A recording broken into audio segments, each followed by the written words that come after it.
Everyone, অনেক দিন হলো ভ্লগ দিচ্ছি না, দেবো কী করে বলো?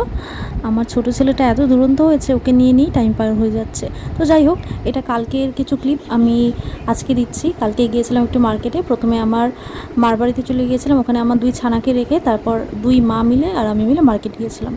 তো প্রথমেই দেখো চলে এসেছি মার্কেটে, দেখতেই পাচ্ছ টোটো চেপে। তারপর এখানে দেখে নিচ্ছিলাম প্রথমে বাচ্চাদের জামা, মানে আমার দুই ছেলের জন্য, ওদের জন্য কমপ্লিট করে তারপর আমাদের জন্য নেব। ওদের জন্য প্রায় কমপ্লিট হয়ে গেছে, বেড হিল করে দেওয়া হয়ে গেছে। তারপর এখন আমাদের বাড়ি। তো দেখো এখানে অনেক শাড়ি দেখছিলাম, যত দেখা যায় না তত মাথা গুলিয়ে যায়, কোনটা ছেড়ে কোনটা নেব, কোনটা রাখবো, এরকম ব্যাপার হয়ে যায়। আর বেশি দেখতে থাকলেও না মনে হয় না এটার থেকেও বেটার কিছু পেলে ভালো হতো, এটার থেকেও বেটার কিছু পেলে ভালো হতো। তো যাই হোক, ফাইনালি বিল টিল করে নিলাম, যেগুলো দেখতে পেলে ওখান থেকে কিছু কিছু সিলেক্ট করেছিলাম। তো বিল করা হয়ে গেছে, পেমেন্ট করে এখান থেকে বেরিয়ে যাব। তারপর দেখো বেরোনোর সময় যখন যাচ্ছিলাম তখন দেখি কালকে ছিল বিশ্বকর্মা পূজা, তো ওখানে একটা সুন্দর পুজো করেছিল।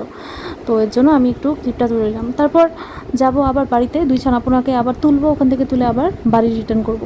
তো আমার বড় ছানা তো বলবে মা কিছু আনোনি কিছু আনোনি, তাই ওর জন্য একটু মোমো নিয়ে নিচ্ছিলাম।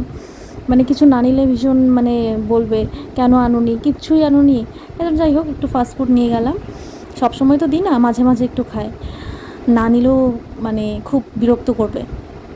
তো ওর জন্য নিয়ে তারপর আমরা বাড়ির উদ্দেশ্যে রওনা হলাম, মানে আমার মায়ের বাড়ির উদ্দেশ্যে রওনা হলাম। তারপর ওখান থেকে ওদেরকে তুলবো, ওই যে বললাম তুলবো, এই দেখো যাচ্ছি। দেখেছো কত ব্যাগ, আমার হাতে কত ব্যাগ, মায়ের হাতে, ওই মায়ের হাতে, মানে লোকে দেখলে ভাববে যে না জানি কত বাজার করেছে। অ্যাকচুয়ালি কালকে বাজারও করেছিলাম অনেক। তারপর বাড়ি চলে এসেছি, ভেবেছিলাম একটু পার্লারে যাবো, আর টাইমে হলো না। মার্কেটে গেলে কী করে টাইম বেরিয়ে যায় বোঝাই যায় না।